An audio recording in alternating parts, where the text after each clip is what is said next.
not make them think that you're gonna fail them the next test they take. Kidding. Never failed anybody yet. But yeah, and that's hard.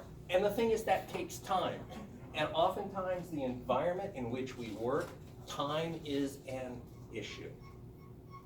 I know a lot of the children's hospitals, if you ever get the chance to look at Children's Hospital of Los Angeles and kind of their x-ray room, look at how they're decorated for small kids. I know a lot of they have toys in there, little cuddly things they can either hold or touch or kind of play with.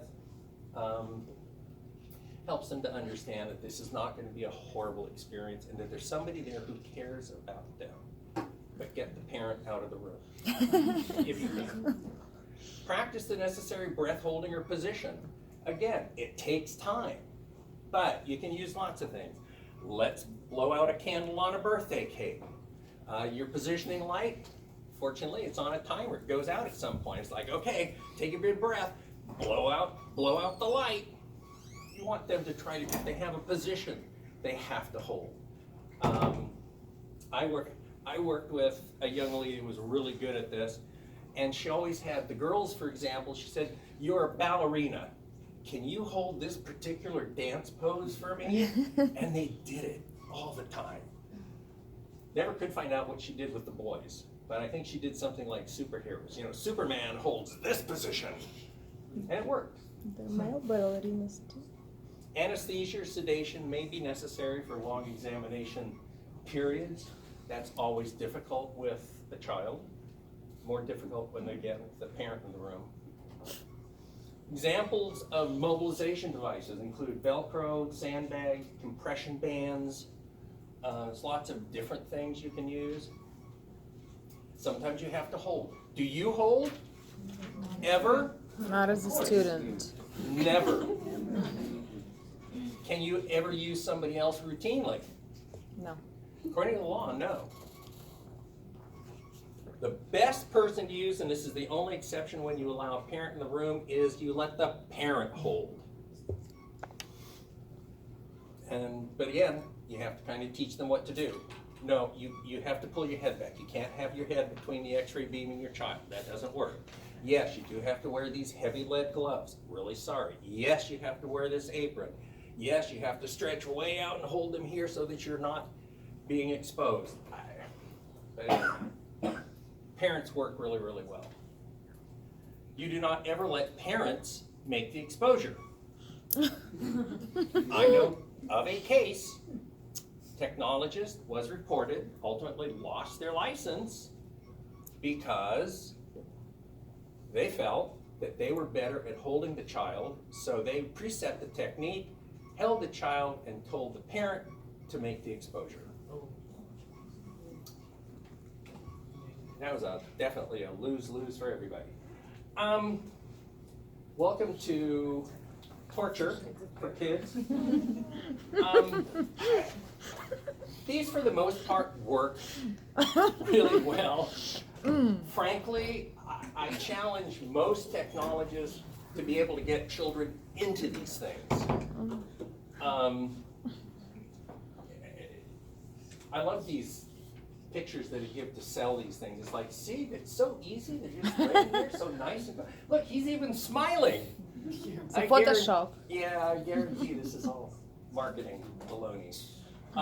Yeah, it's hard to get kids into these things. And especially if you have a sick child, you've got IVs or other types of tubes and connections.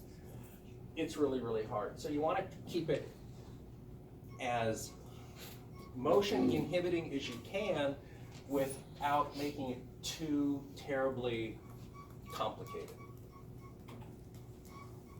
Sandbags work really well for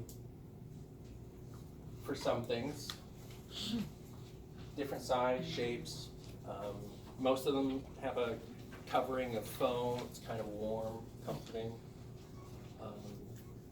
We used it at the county hospital when I was a student. I was told to always keep a 5-pound sandbag back behind the control station. Couldn't figure out what that was for, and they explained to me it's like that's what you do when you have a patient on the weekend that is roaring drunk and comes after you. I'm going, what do I do with it?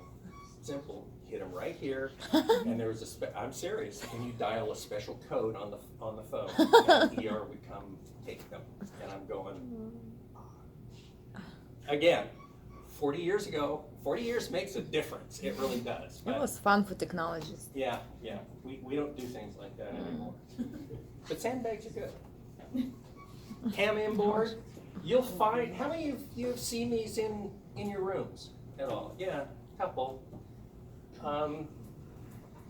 I hated to use them myself. I felt it takes more time to get them in the thing than it takes to just have somebody hold, take the x-ray, and then, let mom or dad pick them up and hold them.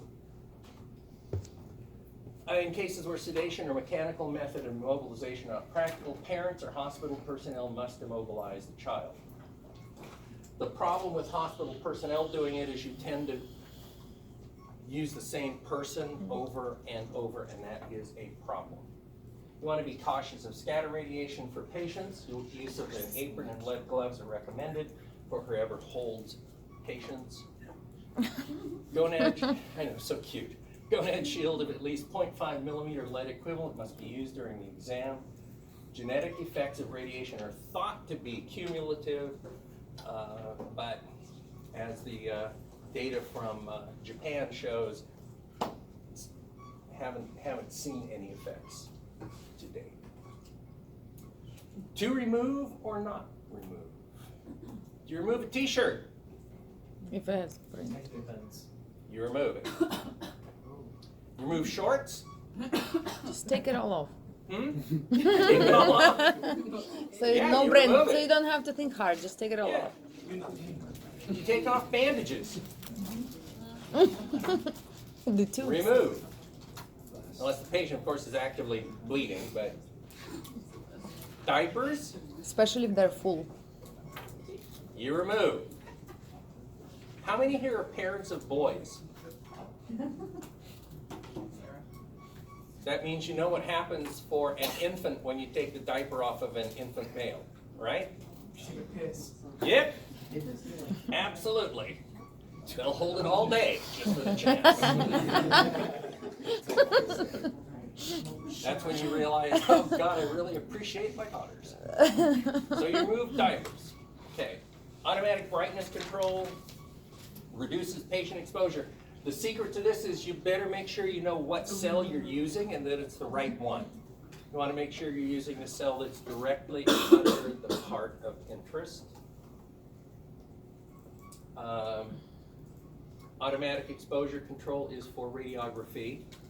Automatic brightness is for fluoro. Decrease the II tube distance to the patient, of course, that's a must. Okay, technical. You want to use the smallest collimation possible. For the really small infants, no grids. Spot images should be digital. And the end. Questions? Oh, I love this. Answers.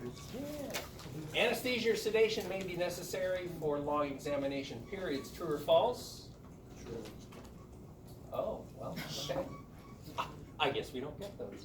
Oh, wait, there we go. Yes, so that's true. In cases where sedation or mechanical method of immobilization are not practical, parents or hospital personnel must immobilize the child. True. At least how many millimeters should gonad shield be? 0.5. Okay. Okay. You want to take a 5-minute break or so while I find the other lecture. You want to turn it off now? Robinson. Food is good.